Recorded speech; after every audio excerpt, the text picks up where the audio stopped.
Any such story sir ನಿಮಗೆ ತುಂಬಾ ಮನಸ್ಸಿಗೆ ಹತ್ರ ಆಗಿದೆ ಈ ಇವೆಂಟ್ಗಳಲ್ಲಿ? Any one if you can share. Almost ಅವ್ರ ಹೆಸರು ಬೇಡ, ನೋಡ್ತಾ ಇದ್ರೆ ಕಾರ್ಯಕ್ರಮ ಇಷ್ಟ ಆಗುತ್ತೆ. ದೊಡ್ಡ ಒಂದು ಮದುವೆ ನಡೀತಾ ಇರುತ್ತೆ, ಅವ್ರು ಅಂದ್ಕೊಂಡಂಗೆ ದುಡ್ಡು ಅರೇಂಜ್ ಮಾಡೋಕೆ ಅವ್ರಿಗೆ ಆಗಿರಲ್ಲ. ವೆನ್ಯೂ ರೆಂಟ್ ಆಗಿರ್ಬೋದು, ಅದು ಫುಡ್ ಆ್ಯಂಡ್ ಡೆಕೋರೇಷನ್ಸ್ ಆಗಿರ್ಬೋದು, ಫೋಟೋಗ್ರಫಿ ಆಗಿರ್ಬೋದು, ಏನೋ ಒಂದು ದುಡ್ಡು ಬರಬೇಕಾಗ್ತಾ ಇರುತ್ತೆ. ಬ್ಯಾಂಕ್ ರಜೆ ಅವ್ರಿಗೆ ಆಗಲ್ಲ. ಅವರು ತುಂಬ ಡಿಪ್ರೆಸ್ ಆಗ್ತಾರೆ. ರಾತ್ರಿ 11 ಗಂಟೆಗೆ ಫೋನ್ ಬರ್ತದೆ ನನಗೆ, ಬ್ಯಾಕ್ ಟು ಬ್ಯಾಕ್ ಫೋನ್ ಬರ್ತಾ ಇರುತ್ತೆ. ಸರ್ ನಾನು ನಿಮ್ಮ ಹತ್ರ ಮಾತಾಡಬೇಕು, ಎಲ್ಲಿದ್ದೀರಾ? ನಾನು ಆಫೀಸಲ್ಲಿದ್ದೀನಿ ಸರ್. ನಾನು ಆಫೀಸ್ ಹತ್ರ ಬರ್ತಿದ್ದೀನಿ. ತುಂಬ ಡಿಪ್ರೆಷನಲ್ಲಿ ನೈಟ್ ಡ್ರೆಸ್ಸಲ್ಲೇ ಬರ್ತಾರೆ ಮನುಷ್ಯ, ತುಂಬ ದೊಡ್ಡ ಬೇಕಾಗಿತ್ತು ಸರ್. ನನಗೆ 15-20 ದಿವಸ ನನಗೆ ದುಡ್ಡು ಬರಲ್ಲ, ಎಲ್ಲ ನಾವು ಒಪ್ಕೊಂಡ್ಬಿಟ್ಟಿದ್ದೀವಿ, ಮದುವೆ ಎಲ್ಲ ಬುಕ್ ಆಗಿದೆ, ನಾವು ನಿಮಗೆ ಎಷ್ಟು ದುಡ್ಡು ಕೊಡ್ಬೇಕು? ನೀವು ಆಗಲ್ಲ ಅಂದ್ಬಿಟ್ರೆ ನಾನು ಮದುವೆ ಕ್ಯಾನ್ಸಲ್ ಮಾಡ್ತೀನಿ. ಕ್ಯಾನ್ಸಲ್ ಮಾಡೋ ಪ್ರಸಂಗ ಇಲ್ವೇ ಇಲ್ಲ. ಮಾಡೋಣ ಸರ್. ಅದ್ಭುತವಾಗಿ ಅವರು ಯೋಚನೆ ಮಾಡೋದಕ್ಕಿಂತಲೂ ಜಾಸ್ತಿ ನಾನು ಮದುವೆ ನಾನು ಮಾಡ್ಕೊಡ್ತೀನಿ. ಅವರನ್ನು ಅಷ್ಟು ಪ್ರೀತಿಯಿಂದ ಇಡೀ ಫ್ಯಾಮಿಲಿ ನಮ್ಮನ್ನು, ದುಡ್ಡಿಲ್ಲ ಅವ್ರ ಹತ್ರ ಅನ್ನೋದು ಯಾರಿಗೂ ಗೊತ್ತಾಗೋದ್ರಿಂದ ನಾನು ಮೇಂಟೈನ್ ಮಾಡಿ. ನಾನು ಏನು ಯೋಚನೆ ಮಾಡಿದ್ದೆ, ನಾನು ಏನು ಖರ್ಚು ಮಾಡೋದಕ್ಕಿಂತಲೂ ದುಪ್ಪಟ್ಟು ದುಡ್ಡು ನನಗೆ ಕೊಟ್ಟು ನನ್ನನ್ನು ಅವರು ಗುಡ್ ಬುಕ್ಸಲ್ಲಿ ಇಟ್ಕೊಂಡಿದ್ದಾರೆ. ಆ ಥರ ತುಂಬ ತುಂಬ ವಿಚಾರಗಳು, ಸಣ್ಣ ಸಣ್ಣ ವಿಚಾರಗಳು ಎಲ್ಲ ಆಗಿರುತ್ತೆ. ತಾಳಿ ಮರ್ತ ಹೋಗ್ಬಿಟ್ಟಿರ್ತಾರೆ. ಹೌದು, ಈ ಮದುವೆಗಳಲ್ಲಿ ಇದೊಂಥರದ ಸಮಸ್ಯೆಗಳಿರುತ್ತೆ. ಅದಕ್ಕೆ ನಾವು ಹೇಳೋದು, ನಮ್ಮ ಗ್ರೂಪ್ ಏನು ಹೇಳುತ್ತೆ, ಒಂದು ವಾಟ್ಸಪ್ ಗ್ರೂಪ್ ಮಾಡ್ಬಿಡ್ತೀವಿ. ಫೋಟೋಗ್ರಾಫರು, ವಿಡಿಯೋಗ್ರಾಫರು, ಅರ್ಚಕರು, ಅಡಿಗೆಯವರು ಎಲ್ಲರೂ ಇರ್ತಾರೆ. ಹುಡುಗಿ ಕಡೆಯಿಂದ 5 ಜನ, ಹುಡುಗರ ಕಡೆಯಿಂದ 5 ಜನ. ಮನೆಯಿಂದ ಹೊರಡುವಾಗ ಕಳಸ ತಗೊಳ್ಳೋದು ಬರಿಬೇಡಿ. ಒಂದು ರಿಮೈಂಡರು. ತಾಳಿ ತಗೊಂಡಿದ್ದೀರಾ? ಅರ್ಶಿನ ಕೊಂಬು ತಗೊಂಡಿದ್ದೀರಾ? ನಮ್ಮ ಕಡೆ ಅರೇಂಜ್ಮೆಂಟ್ ಸಪರೇಟ್ ಆಗಬೇಕಾ? ಮನೆಗೆ ಏನಾದರೂ ಊಟ ಎಕ್ಸ್ಟ್ರಾ ಬೇಕಾ? ಮನೆ ಮುಂದೆ ಚಪ್ರ ಹಾಕ್ಬೇಕಾ? ಎಲ್ಲವನ್ನು ಕೂಡ ಒಂದು ಪ್ರೊಫೆಷನಲ್ ಆಗಿ ಒಂದು ಕಾರ್ಪೊರೇಟ್ ಶೈಲಲ್ಲಿ ಅದನ್ನ ನಾವು ಕ್ಯಾರಿ ಮಾಡ್ತೀವಿ. ಸೊ ಅಂದ್ರೆ ಒಂದು ಮದುವೆ ಅಂತ ಹೇಳ್ಬಿಟ್ರೆ ಗಂಡು ಹೆಣ್ಣನ್ನು ಕರ್ಕೊಂಡು ಬಂದ್ರೆ ಸಾಕು, ಬಾಕಿ ಎಲ್ಲವೂ ಕೂಡ ನಿಮ್ ಕಡೆಯಿಂದ ವ್ಯವಸ್ಥೆ ಆಗುತ್ತೆ ಟಿಲ್ ಅವ್ರನ್ನ ಮತ್ತೆ ಮನೆಗೆ ಮುಟ್ಸೋ. ಹುಡುಗ ಆಸ್ಟ್ರೇಲಿಯಾದಲ್ಲಿ ಇರ್ತಾರೆ, ಹುಡುಗಿ ಅಮೆರಿಕಾದಲ್ಲಿ ಇರ್ತಾರೆ, ಮುಹೂರ್ತ ಫಿಕ್ಸ್ ಆಗಿರುತ್ತೆ. ಹುಡುಗಿ ಕಡೆಯವರು ಬಸ್ಸಲ್ಲಿ ಬಂದಿರ್ತಾರೆ, ಬಸ್ ಅರೇಂಜ್ ಮಾಡಿರ್ತೀವಿ. ಹುಡುಗನ ಕಡೆಯವರು ಬಂದು ಕೂತಿರ್ತಾರೆ. ನಮ್ಮ ಟೀಮ್ ಹೋಗಿ ಅವ್ರನ್ನ ಕರ್ಕೊಂಡ್ಬಂದು ಬೇಕಪ್ ಹಾಕಿ ಡೈರೆಕ್ಟ್ ಹಾಕಿ ನೆಕ್ಸ್ಟ್ ಡೇ ಅವ್ರನ್ನ ಕರ್ಕೊಂಡೋಗಿ ವಾಪಸ್ ಅಲ್ಲಿ ಬಿಡ್ತಾರೆ. ಬಿಡುವಂತ ಕೆಲಸ ಕೂಡ ಮಜಾ ಇದೆ ಇದರಲ್ಲಿ. ನಾವು ಒಂದು ಸಿನಿಮಾದಲ್ಲಿ ಎಷ್ಟೆಲ್ಲ ಅದೇ ಮಜಾ ಇದರಲ್ಲಿ ಕೂಡ ಸಿಗುತ್ತೆ. ಅದೆಲ್ಲ ಮುಗಿಸಿ ಕೈ ಕಾಲೆಲ್ಲ ಸುಸ್ತಾಗಿ ಮನೆಗೆ ಬಂದು ಆಹಾ ಅದು ತೃಪ್ತಿ ಪಡಿಸಕ್ಕಾಗಲ್ಲ ಎಲ್ಲರನ್ನೂ ಕೂಡ. ಒಬ್ಬ ಇರ್ತಾನೆ ಏನದು, ಯಾಕದು, ಯಾಕಷ್ಟು ಅವ್ರನ್ನು ಖುಷಿ ಪಡಿಸಿ ಬರೋದು ಇದೆಲ್ಲ ಕರೆಕ್ಟ್. ಎಲ್ಲಾದ್ರಲ್ಲೂ ಏನಾದ್ರೂ ಒಂದು ಕೊಕ್ಕೆ ಇಟ್ಟಿರ್ತಾನ ನಾನು, ಅವರನ್ನು ಖುಷಿ ಪಡಿಸೋದು ಚಾಲೆಂಜ್. ಅದು ಚಾಲೆಂಜ್ ನಿಜ. ಎಸ್ ಸರ್, ಅಂದ್ರೆ ಇಷ್ಟೆಲ್ಲಾ ಮದುವೆಗಳನ್ನ ಮಾಡಿಸ್ತಾ ಇದ್ರಿ, ಈಗ ನೀವು ಕೂಡ ಸ್ಟೇಜಿಗೆ ಬಂದಿದ್ರಿ, ಮಗಳು ಮಗ ಎಲ್ರು ಕೂಡ ದೊಡ್ಡ ಬೆಳೆದು ನಿಂತಿದ್ದಾರೆ. ಈಗ ಸ್ವಲ್ಪ ಆ ಕಡೆ ಗಮನ ಕಮ್ಮಿ ಅನ್ಸುತ್ತೆ. ಈಗ ಗಂಡ ಹೆಂಡ್ತಿನೇ ಆರಾಮಾಗಿ. ಮಗ ಈಗ MBA ಫೈನಲ್ ಇರಲಿದ್ದಾನೆ. ಬರುವ ವರ್ಷ ಒಂದು ಫ್ರಾನ್ಸಿಗೆ ಹೋಗ್ತಾ ಇದ್ದಾನೆ, ಅಲ್ಲಿ ಸ್ವಲ್ಪ ತರಬೇತಿಗೋಸ್ಕರ. ಅವ್ನು ಬಿಸ್ನೆಸ್ ಲೈನಲ್ಲಿ ಬಹಳ ಶೂಡ್ ಆಗಿದ್ದಾನೆ.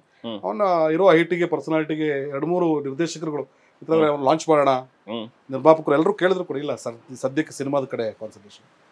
ನನ್ನ ಮಗಳು ಸಿನಿಮಾ ಮತ್ತು ನಾಟಕ, ರಂಗಭೂಮಿ, ಡ್ಯಾನ್ಸ್ ಇದನ್ನೆಲ್ಲ ಬಹಳಷ್ಟು ಅವಳ ಬಹಳ ಶೂಡ್ ಇದ್ದಾಳೆ. ಒಂದು ಬಹಳ ಕಂಟ್ರೋಲಿಂಗ್ ಇರುವಂತ ಕೆಪಾಸಿಟಿ. ನನ್ನ ಲೆಗಸಿ ಏನಿದೆ, ಮಿತ್ರ ಎಂಟರ್ಟೈನರ್, ಸಿನಿ ಕ್ರಿಯೇಷನ್ಸ್, ನಮ್ಮ ಪ್ರೊಡಕ್ಷನ್ ಏನಿದೆ, ಅದನ್ನ ಕ್ಯಾರಿ ಮಾಡುವಂತ ಶಕ್ತಿ ಎಲ್ಲವೂ ಅವಳಿಗೋಸ್ಕರ ಇದೆ.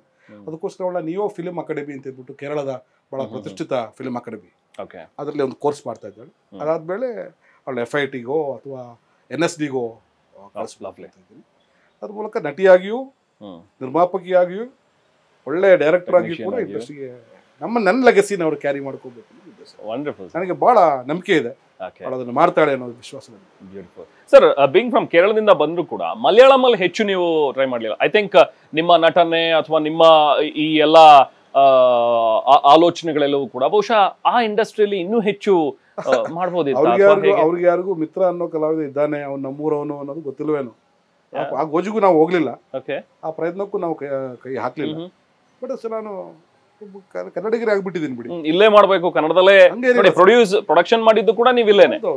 ಈಗ ಮುಂದೆ ಮಾಡಿದ್ರು ಕೂಡ ನಾನು ಇಲ್ಲೇ ಮಾಡ್ತೀನಿ. ಈ ಸಿನಿಮಾಗಳನ್ನ ಅಲ್ಲೇ ಡಬ್ ಮಾಡ್ತೀನಿ ಹೊರತು ಅಲ್ಲಿ ಸಿನಿಮಾಗಳು ಮಾಡುವಂತ ಪ್ರಭೇದ ಇಲ್ವಲ್ಲ. ಯಾಕಂದ್ರೆ ನನಗೆ ಅನ್ನ ಹಾಕಿದ ಜಾಗ ಇದು. ನನ್ನ ರೆಕಗ್ನೈಸ್ ಮಾಡಿದ ಜಾಗ ಇದು, True. ಜೀವನ ಕಲಿಸಿದಂತ ಜಾಗ, Yes, ಜನ ಬದುಕು ಪ್ರೀತಿಸ್ತಾ ಇರೋ ಕಟ್ಟಿಕೊಂಡಂತ ಜನ. ಜಾಗ ಇದು. ಹೌದು ಈ ಊರಿಗೆ ನಾನು ಬೇಕಾದಷ್ಟು ನಟನಾಗಿ, ನಿರ್ಮಾಪಕನಾಗಿ, ಒಬ್ಬ ಸಮಾಜ ಸೇವಕನಾಗಿ ನಾನು ಕೊಡೋದು ಬೇಕಾದಷ್ಟಿದೆ. ಸೊಸೈಟಿ ತುಂಬಾ ಇದೆ, ಇದನ್ನ ನಾನು ತಿರ್ಸಕ್ಕೆ ಆಗಲ್ಲ. I have to give my all. ನಾನೊಬ್ಬ ಕನ್ನಡಿಗ, ಈಗ ಹುಟ್ಟಿದಲ್ಲಿ ಕರೆಕ್ಟ್ ಜೀವನ ಕಟ್ಕೊಂಡಿರೋದು ಸಂಪೂರ್ಣ ಕನ್ನಡಿಗ, ಪರಿಪೂರ್ಣ ಕನ್ನಡಿಗ. ಅದಕ್ಕೆ ನಾ ಆರಂಭದಲ್ಲೇ ಹೇಳಿದ್ದು ಅಪ್ಪಟ ದೇಸಿ ಪ್ರತಿಭೆ ನಮ್ಮ ಮಿತ್ರ ಅವರು ಅಂತ ಹೇಳಿ. ಅಂಡ್ ಬಿಗ್ ಬಾಸ್ ಮತ್ತೆ ಸೀಸನ್ ಸ್ಟಾರ್ಟ್ ಆಗ್ತಾ ಇದೆ, ಸೊ ಹಾಗಾಗಿ ಒಂದ್ ಸ್ವಲ್ಪ ಬಿಗ್ ಬಾಸ್ ರೀಕಾಲ್ ಮಾಡೋಣ. ಸೊ ಬಿಗ್ ಬಾಸ್ ಗೆ ಹೇಗೆ sir entry? Mid of the season ಅಲ್ಲಿ ಬಂದ್ರಿ, ಅಲ್ಲೊಂದಷ್ಟು ದಿನ ನಾವಿದ್ವಿ ಒಟ್ಟಿಗೆ ಎಲ್ರು. ಬಿಗ್ ಬಾಸ್ ಫುಲ್ ತಂಡ ಉಳ್ಕೊಂಡಿದ್ದು ನಾನು ನಡೆಸ್ತಾ ಇದ್ದಂತ ಹೋಟ್ಲ್. Correct correct correct. ನಾವು ಇನ್ಕ್ಲೂಡಿಂಗ್ ನಾವು ಊಟ ತಿಂಡಿ ವೀಕೆಂಡ್ ಎಲ್ಲವೂ ಕೂಡ ನನ್ನ ಕಂಪನಿ ಬರ್ತಾ ಇತ್ತು. ಒಂದು 4 ಸೀಸನ್ ಕೂಡ ನನ್ನ ಮೂಲಕ ನಡೀತಾ ಇತ್ತು. ತುಂಬಾ ಒಳ್ಳೆ ಬಿಸ್ನೆಸ್ ಇತ್ತು ನನಗೆ ಆ ಟೈಮಲ್ಲಿ. ಬಿಗ್ ಬಾಸ್ಗೆ ಫುಲ್ ರೂಮ್ ಕೊಟ್ಟ ಮೇಲೆ 100 ರೂಮು ಅವರಿಗೆ, ಬೇರೆ ಯಾವ್ದು ಇವೆಂಟ್ ಮಾಡೋದಂಗಿಲ್ಲ. ಕೂತಿದ್ದ ಆರಾಮ್ ಕೂತಾಗ ಪರಮ್ ಸರ್ ಸಿಕ್ಕಿದ್ರು. ಮಿತ್ರವರೇ ಉಚ್ಚಾ ವೆಂಕಟ್ ಹೊಟ್ಟೋಗ್ಬಿಟ್ಟಿದ್ದಾರೆ, ಅವ್ರು ಎಲಿಬ್ರೇಟ್ ಆಗ್ಬಿಟ್ಟಿದ್ದಾರೆ. ಆದ್ರೆ ಇಬ್ಬರು ದೊಡ್ಡ ಹುಚ್ಚರಿದ್ದಾರೆ ಅಲ್ಲಿ, ರೆಹಮಾನ್ ಮತ್ತು ಶ್ರುತಿ ಅವರು. ಅವ್ರನ್ನ ಬಗ್ಸಕ್ಕೆ ಆಗಲ್ಲ ಗುರು, ನೀವು ಹೋದ್ರೆ ಏನಾದ್ರು ಮಾಡ್ಬೋದು ಅನ್ನೋದನ್ನ ಹೇಳಿದ್ರು. ಓ ಮಜಾ ಇದೆಯಲ್ಲ ಗುರು, ಇದು ಚೆನ್ನಾಗಿದೆ.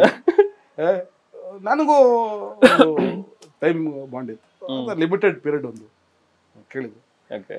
ಆಗ ಹೋಗಿ ನಿಮ್ ಜೊತೆ ಒಂದೊಂದು ಅವಕಾಶ. ಇದು ನನಗೆ ಗೊತ್ತಿಲ್ಲ, ಹಿಂದೆ ಸ್ಟೋರಿ ನಿಜ ನನಗೆ ಗೊತ್ತಿಲ್ಲ, ಇವತ್ತು ಗೊತ್ತಾಗ್ತಾ ಇರೋದು ನನಗೆ. ಅದಕ್ಕೆ ನಾನು ಒಳಗ್ ಬಂದಾಗ ಯಾಕೆ ಮಿತ್ರ ಅವ್ರು ನನ್ನ ಜೊತೆಗೆ ಸ್ವಲ್ಪ ಇಷ್ಟೊಂದು ಡಿಸ್ಟೆನ್ಸ್ ಅಲ್ಲಿ ಇದಾರೆ, ಅಥವಾ ಮಿತ್ರ ನೋಡಿದಾಗ ಯಾಕೆ ಯಾರು ನನಗೆ ಇನ್ಫ್ಲೂಯೆನ್ಸ್ ಮಾಡೋದಕ್ಕೆ ಆಗೋದಿಲ್ಲ. ನಮ್ ತರ ನಮ್ಗೆ ಇದೆ. ಸರ್ ನಾನು ಬೇರೆ ಅವ್ರ ಜೊತೆಗೆ ಆನಂದ್ ನನಗೆ ಗೆಳೆಯ, ಸಾಫ್ಟ್ ನೇಚರ್, ಅವ್ನ ಪ್ಲಾನ್ಗಳೇ ಬೇರೆ ಇರ್ತವೆ, ನನ್ಗೆ ಮೊದಲೇ ಗೊತ್ತಿದೆ. ಹೌದು. ಅಯ್ಯಪ್ಪ ನಂಗೆ ಗೊತ್ತಿಲ್ಲ, ಅನ್ನೋನ್ ಎಂಟಿಟಿ ಗೊತ್ತಿಲ್ಲ. ನಿಮ್ ಬಗ್ಗೆ ನಾನು ತಿಳ್ಕೊಂಡಿದ್ದೀನಿ, ಗೊತ್ತು ನನಗೆ. ಶ್ರುತಿ ಮೇಡಮ್ ಬಗ್ಗೆ ನಾನು ನೋಡಿದ್ದೀನಿ. ಟಕ್ಕರ್ ಕೊಟ್ರೆ ನಿಮ್ಮಿಬ್ಬರ ಜೊತೆ ಟಕ್ಕರ್ ಕೊಡ್ಬೇಕು, ನಾನು ಮೇನ್ ಸ್ಟ್ರೀಮ್ ಅಲ್ಲಿ ಇರ್ತೀನಿ. ಫೈಟ್ ಮಾಡಿದ್ರೆ ಫೈಟ್ ಅಂದ್ರೆ ಅದಲ್ಲ ನಮ್ದು. ಅವ್ರು ಗುರು ನಾನು ಇದ್ದೀನಿ ಗುರು, ಏನಿಗೆ ಮಜಾ ಆಯ್ತು ಅದು ನಿಜ. ಆ ಟೈಮಲ್ಲಿ ಸೀಸನ್ ಆಮೇಲೆ ನಮ್ ಬಹುಶಃ ನಮ್ ಸೀಸನ್ ತರ ಯಾವ ಸೀಸನ್ ಇರ್ಲಿಲ್ಲ. ಇಲ್ಲ ಸರ್, ಸುಮಾರು ಜನ ಚಾಕು ಇಲ್ದಿರೋ ಸೀಸನ್, ಅಕ್ಕಿ ಇಲ್ದೆ ಅಂತ ಎಂತ ಚಾಲೆಂಜ್. ನೀವು ಯೋಚನೆ ಮಾಡಿ, ಅಮ್ಮನ ಸ್ಥಾನದಲ್ಲಿ ಇದ್ರು ಶ್ರುತಿ ಅಮ್ಮ, ಹೌದು, ಅಡಿಗೆ ಮನೆ ಇದ್ರು. ನಾನು ಬಂದ ತಕ್ಷಣ ಶ್ರುತಿ ಅಮ್ಮನಿಂದ ಅಡಿಗೆ ಮನೆ ಕಿತ್ಕೊಂಡ್ರಿ. ಹೌದು ಹೌದು, ಅಡಿಗೆ ಮನೆ ನಾನೇ ಇದ್ದೆ. ಹೌದು, ನನಗೆ ದೊಡ್ಡ ಚಾಲೆಂಜ್, ಅಕ್ಕಿ ಇಲ್ದೆ ಅಡಿಗೆ ಮಾಡು, ಗ್ಯಾಸ್ ಇಲ್ದೆ ಅಡಿಗೆ ಮಾಡು, ಕತ್ತಿ ಇಲ್ದೆ ಅಡಿಗೆ ಮಾಡು. ಆ ಟೈಮಲ್ಲಿ ಅಲ್ಲೂ ನೋಡಿ, ನಾನು ಏನ್ ಮಾಡ್ತೀನೋ ಗೊತ್ತಿಲ್ಲ, ನನ್ನ ನಂಬ್ಕೊಂಡು ಇಷ್ಟು ಜನ ಇದ್ದಾರೆ, ಅವ್ರಿಗೆ ಊಟ ಹಾಕ್ಬೇಕು, ಅಡಿಗೆ ಮಾಡ್ಬೇಕು. ಕರೆಕ್ಟ್. ನಂಗೆ ಗೊತ್ತಿರುವಂಥದ್ದೆಲ್ಲ ನಾನು ಕಲ್ತ್ಕೋಬೇಕು. ಏನೆಲ್ಲ ಎಕ್ಸ್ಪೆರಿಮೆಂಟ್ಗಳು ಮಾಡಿದ್ವಿ. ಒಂದು 25 ದಿನ ಭಾಳ ಎಂಜಾಯ್ ಮಾಡಿದ್ವಿ, ಒಂದು ಬಾಂಡಿಂಗ್ ಇತ್ತು. ಹಿಂಗೆ ಬಂದೆ, ಹೋಗುವಾಗ ಎಲ್ಲರೂ ಒಂದು ಕಣ್ಣೀರು, ಒಂದು ಡ್ರಾಪ್ಸ್ ಕಣ್ಣೀರು ನನಗೆ ಹೋಗಿ ಹಾಕಿದ್ದು, ಒಂದು ಇಮೋಷನ್ಸ್ ಕ್ಯಾರಿ ಮಾಡಿ. ಅದು ಸಚ್ ಎ ವಂಡರ್ಫುಲ್.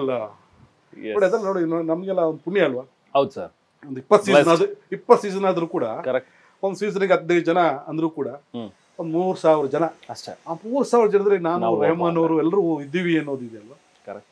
ಬಿಗ್. ತುಂಬಾ ಜನ ಹೇಳ್ತಾರೆ ಫೇಕು ಸ್ಕ್ರಿಪ್ಟೆಡ್, ಏನು ಅಲ್ಲ. ಅಲ್ಲಿ ಓದೋದ್ರ ವ್ಯಾಲ್ಯೂ, ನಾವು ಬದುಕಿದೀವಿ ಅಲ್ಲಿ. ಎಕ್ಸಾಕ್ಟ್ಲಿ. ಒದ್ದಾಟಗಳು, ಬೇರೆ ಬೇರೆ ಜನಗಳ ಜೊತೆ, ಬೇರೆ ಬೇರೆ ಕಲ್ಚರ್ ಇರೋ ಜನಗಳ ಜೊತೆ ಬೆರೆಯುವಂಥದ್ದು. So very good. ತುಂಬಾ ಚಾನಲ್ ಅಲ್ಲೇ ಸ್ಕ್ರಿಪ್ಟೆಡ್ ಅದು ಸಾಧ್ಯನೇ ಇಲ್ಲ. ನಾವು ಅದನ್ನ ಸ್ವತಃ ಅನುಭವಿಸಿದ್ದೀವಿ, ಆ ಹೀಟ್ ನಮ್ಗೆ ಗೊತ್ತಿದೆ. ನಿಜ. ನನಗೆ ಆ ಡೇ 1 ಇನ್ನೂ ನೆನಪಿದೆ, ನಿಮ್ಮಿಬ್ಬರನ್ನ ಎಂಟ್ರಿ ಮಾಡಿದಾಗ, ನೀವು ಮತ್ತೆ ಗೌತಮಿ ಬಂದಾಗ ತುಂಬಾ ರಿಲ್ಯಾಕ್ಸ್ ಆಗಿದ್ರಿ. ನಿಮಗೆ ಅಷ್ಟು ಜನರೇ ಕೊಟ್ರಿ ಹೇಳ್ತೀನಲ್ಲ.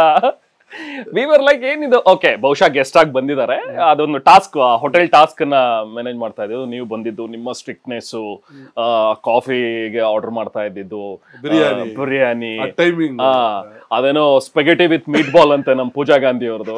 ಇದ್ ಯಾವ್ದು ಕೇಳೇ ಇಲ್ಲ ಹೆಸರು, ಇದು ಸ್ಪೆಗೆಟಿನೋ ಮೀಟ್ ಬಾಲ್ ಅಂತ ಹೇಳಿ ನಾವು. ಅಂಡ್ ನೀವು ಬಂದಾಗ ಒಂದ್ ಡೈಲಾಗ್ ಹೊಡೆದೆ, ಇವ್ನು ಯಾರು ಗುರು, ಇವನು ಒಳ್ಳೆ ಮಿಲಿಟರಿ ಆಫೀಸರ್ ಇದ್ದಂಗೆ ಓಡಾಡ್ತಾ ಇದ್ದಾನೆ ಅಂತೇಳಿ. ನಾನೊಂದು ಬೂಟ್ಸ್ ಹಾಕೊಂಡು ತುಂಬಾ ಸ್ಟ್ರಿಕ್ಟ್ ಆಗಿ ನಡ್ಕೊಂಡು ಬಂದೆ, ನಿಮ್ ಮುಂದೆ ಪಾಸ್ ಆದೆ. ಸೊ ನಮಗೆ ಏನಂದ್ರೆ, ನೀವು ಗೆಸ್ಟ್ ಆಗಿ ಬಂದಿದ್ರೆ ನಾವು ಹೋಟೆಲ್ ನಾವು ನಿಮ್ ಮುಂದೆ ಸ್ಟ್ರಿಕ್ಟ್ ಆಗಿರ್ತೀವಿ ಅಂತ ಒಂದು ಪ್ರಿಟೆಂಡ್ ಮಾಡ್ತಾ ಇರೋದು. ಸೊ ಹೋಗುವಾಗ ಹಿಂದೆ ನೋಡಿದ್ರಿ, ಇವನು ಮಿಲಿಟರಿ ಆಫೀಸರ್ ಇದ್ದಂಗೆ ಇದನ್ನಲ್ಲ ಇವನು ಅಂತೇಳಿ ಒಂದು ಡೈಲಾಗ್ ಹೊಡೆದ್ರಿ. ನೀವು ಯಾವತ್ತೂ ಕೂಡ ಗೆಸ್ಟ್ ಅಂಡ್ ಹೋಸ್ಟ್, ನಾನು ಗೆಸ್ಟ್. ನೀವು ಯಾವತ್ತೂ ಕೂಡ ಹೋಟೆಲ್ ಫೀಲ್ಡ್ ಅಲ್ಲಾಗ್ಲಿ, ಇವೆಂಟ್ ಫೀಲ್ಡ್ ಅಲ್ಲಾಗ್ಲಿ, ಗೆಸ್ಟ್ ಯಾವತ್ತೂ ಕೂಡ ಗಂಡಿನ ಕಡೆಯವರು. Correct correct. ಹೌದು, ಆ ಗತ್ತು ಇರೋದು. ಹೋಸ್ಟ್ ಆದವನು ಸ್ವಲ್ಪ ತಗ್ಗಿ ಬಗ್ಗೆ ಇರ್ಬೇಕು ಅಂತ. ಅತಿಥಿ ದೇವೋ ಭವ ಅನ್ನೋ ಅದನ್ನ ಸಿಕ್ಕ ಮಜಾ ಆಗಿತ್ತು. ಒಂದು 3 ದಿವಸ ಸರ್ ಅದಾದ್ಮೇಲೆ ನೀವೆಲ್ಲ ಕಾಯ್ತಾ ಇದ್ರಿ, ನನ್ನ ಮಗನ ಆಚೆ ಕ್ಯಾಮ್ರಾ ಇಲ್ಲ ಅಂತ ಹೇಳಿದ್ರೆ ನನ್ನನ್ನು ಫ್ರೇಮ್ ಮಾಡ್ಕೊಂಡು ತಿಂದಾಕೊಡ್ತಿದ್ವಿ. ತುಂಬಾ ಒಳ್ಳೆ ಪರ್ಸನಾಲಿಟಿ ಇತ್ತು, ಒಳ್ಳೆ ಹೈಟ್ ಎಲ್ಲ ಇತ್ತು. ಮಗ ಹಿಂಗ ಅವನೇ ಕಪ್ಪೆ ಇದ್ದಂಗ ಅವನೇ ನಮ್ಗೆ ಗಿರಿ ಗಿರಿ ಗಿರಿ ಗಿರಿ ತಿರುಗಿಸ್ಬಿಟ್ನಲ್ಲ ಅನ್ಬೋದು ಓವರ್ ಅಂತ ಅನಿಸ್ತಾ ಇದ್ದು. ಬಟ್ ನನ್ನ ಆಲ್ರೆಡಿ ಒಂದು 20 ದಿನ ನೀವು ಕಳೆದಿದ್ದೀರಿ. ಹೌದು, ನೀವು ಏನು ನಿಮ್ಮ ವ್ಯಕ್ತಿತ್ವ ಏನು ಜನರಿಗೆ ಗೊತ್ತಾಗಿದೆ, ಒಂದು ಫ್ಯಾನ್ ಬೇಸ್ ಕ್ರಿಯೇಟ್ ಮಾಡ್ಕೊಂಡಿದ್ರಿ. ಆ 21 ದಿನಾನ 3 ದಿವಸದಲ್ಲಿ ಕವರ್ ಮಾಡೋದಿದೆಯಲ್ಲ, ಚಾಲೆಂಜ್. ನಿಜ, ನಾನು ಯಾರು ನಾಮಿನೇಟ್ ಮಾಡಕ್ಕಾಗಿಲ್ಲ. ಕರೆಕ್ಟ್, ಹೌದು, ಕೊನೆವರೆಗೂ ನಾಮಿನೇಟ್ ಮಾಡಕ್ಕಾಗಿಲ್ಲ. 21ನೇ ದಿವಸ ಆದ್ಮೇಲೆ ನಾನು ಹೋಗ್ಲೇಬೇಕಾಗಿತ್ತು. Was the contract. Correct correct, ಅನಿವಾರ್ಯ ಇತ್ತು. ನಾನು ಆಚೆ ಬಂದೆ. ಫಸ್ಟ್ ವೀಕಲ್ಲಿ ಯಾರು ಗೆಲ್ತಾರೆ? ಇಲ್ಲ, ಮಿತ್ರ ಗೆಲ್ತಾರೆ ಸರ್ ಅಂತಾರೆ. ಯಾರು ಹೇಳಿ? ಆನಂದ್. ಒಬ್ರು ನನ್ನ ಬಗ್ಗೆ ನೀವು ನೆಗೆಟಿವ್ ಮಾತಾಡೋದಕ್ಕೆ ಆಗೋದೇ. ಕರೆಕ್ಟ್, ಪರ್ಫೆಕ್ಟ್ ಆಗಿದೆ. ಗಲಾಟೆ ಮಾಡ್ತಾರೆ. ನೆಕ್ಸ್ಟ್ ಟೈಮ್ ಗಲಾಟೆ ಆ ವಿಚಾರಕ್ಕಿದೆ, ಆ ಇಶ್ಯೂ ಮುಗಿದ ನೀವು ನನ್ನ ಫ್ರೆಂಡೇ. ಬೆಳಿಗ್ಗೆ ತಕ್ಷಣ ಕಣ್ಣಿಟ್ಟು ಗುಡ್ ಮಾರ್ನಿಂಗ್ ಹೇಳು ಅನ್ನೋದು. ನನಗೆ ನನ್ನಲ್ಲಿರುವಂತ ಇಲ್ಲ ಮಿತ್ರ ಇದು ಕೂಡ ಮಾಡಬಲ್ಲ, ಇದು ನನ್ನ ಕ್ಯಾರೆಕ್ಟರ್ ಅನ್ನೋದು ನನಗೆ ಒಂದು ರಿಯಲೈಸ್ ಮಾಡೋಕೆ ಒಳ್ಳೆ ಸಮಯಾವಕಾಶ. ಅದಾದ್ಮೇಲೆ ಬದಲಾವಣೆಗಳು ತುಂಬಾ ಚೆನ್ನಾಗಿತ್ತು. ನನ್ನ ದಿಕ್ಕುಗಳು, ನನ್ನ ಯೋಚನಾ ಲಹರಿ ಎಲ್ಲವೂ ಕೂಡ ಒಳ್ಳೆ ಒಳ್ಳೆ ಸ್ನೇಹಿತರುಗಳು ಸಿಕ್ಕಿದ್ರು.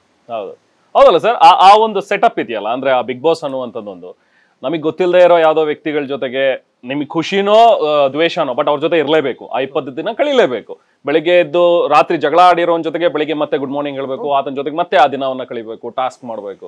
ಇದು ನಮಗೆ ಹೊರಗಡೆ ಕಲ್ಸ್ಕೊಡಲ್ಲ. ಈಗ ಯಾರಿಗೋ ಇಷ್ಟ ಇಲ್ಲ ಅಂತ ಹೇಳಿದ್ರೆ ಅವ್ನು ಬಿಡ್ತೀವಿ, ಮರ್ತೀವಿ, ನಾವು ನಮ್ಮ ಪಾಡಿಗೆ ನಮ್ಮ ಕೆಲಸ ಬ್ಲಾಕ್ ಮಾಡ್ಬಿಡ್ತೀವಿ. ಅಲ್ಲಿ ಬ್ಲಾಕ್ ಮಾಡೋ ಆಪ್ಷನ್ ಇಲ್ಲ.